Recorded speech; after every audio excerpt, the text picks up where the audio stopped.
Hello, my name is Father James Kelleher, and I'm a priest in the Society of Our Lady of the Most Holy Trinity. And I'm the founder and director of Eucharistic Family Rosary Crusade. I do Rosary Crusades all over the United States, England, Ireland, and Central America. Today I'd like to talk to you about Pope St. John Paul the Great, and about his love for Jesus in the Eucharist, and his love for Eucharistic adoration, particularly in his personal devotion and prayer life as Holy Father. If we go back to when John Paul II was elected on October 16, 1978, you might remember him stepping out on the balcony of St. Peter's and looking across the crowd of tens of thousands and saying, "Be not afraid. Be not afraid to open the door of your heart to Jesus Christ, to open economic systems, political systems, all aspects of our life. Open the door to Jesus Christ. Be not afraid." So let us look a little bit at what John Paul the Great used to do as Holy Father. He'd get up early in the morning and have some personal time of prayer, and he would go into the chapel to get ready for Mass. And there he might spend anywhere from 15 to 30 minutes just in front of the tabernacle. And he'd like to kneel on a prie-dieu, and he had the nuns bring him petitions from people all over the world. And so part of his time in prayer in front of the tabernacle would be reading through those petitions and lifting those people's needs up to the Lord.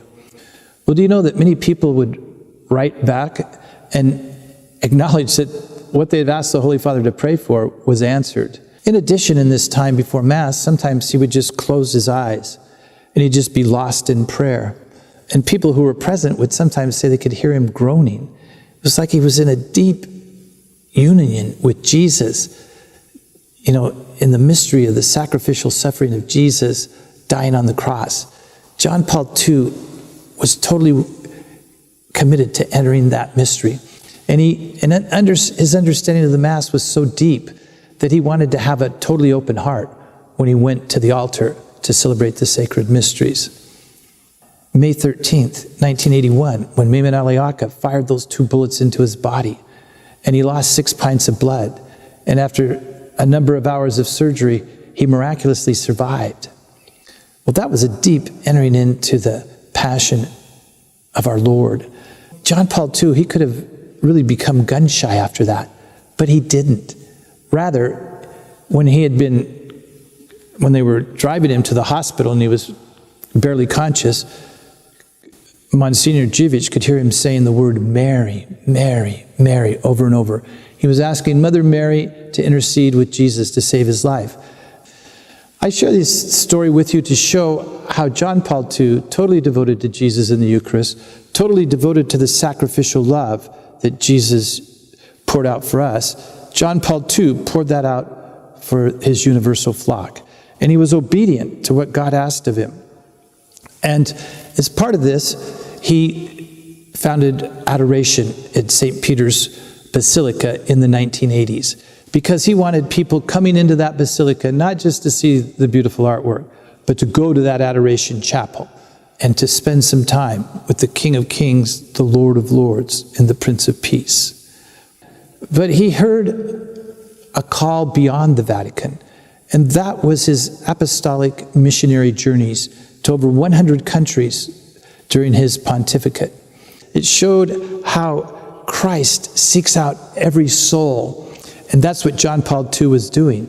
He wasn't coming as John Paul II, he was coming as the Vicar of Christ. He was bringing Jesus, body, blood, soul, and divinity to all these different cities, to all these different countries, to all these different continents.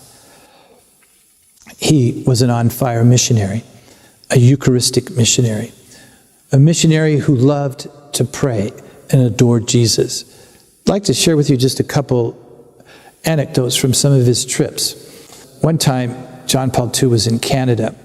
He was kneeling in prayer in front of the Blessed Sacrament before he was going to give a talk.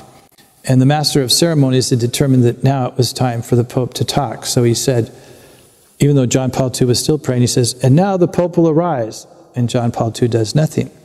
So he waits another minute or two, and then he goes, "And now John Paul II will arise."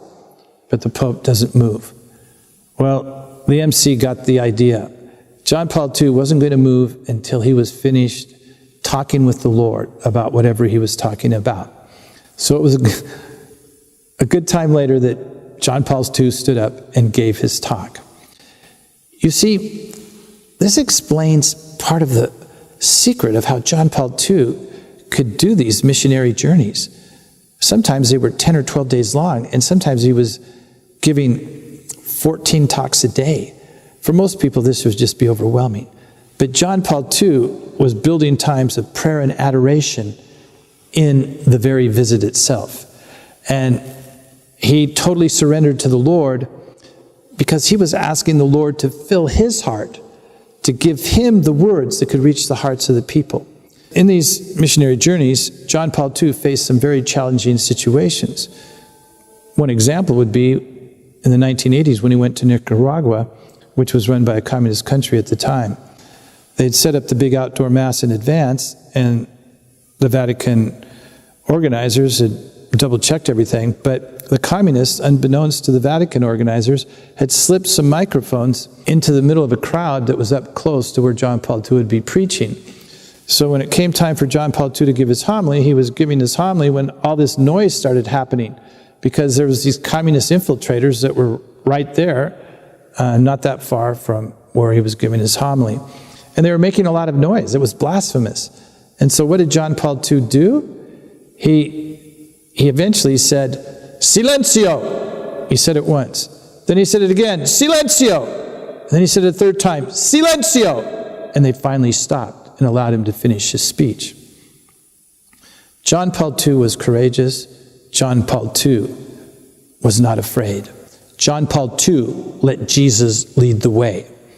This is what you and I want to do in our life. We want to let Jesus become such a part of our life that we live from communion to communion, that we receive him on Monday, and then we continue in prayer, even as we do our work, until we receive him again on Tuesday, and then continue to pray.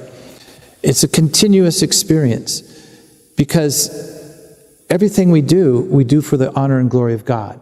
And that's what John Paul II did.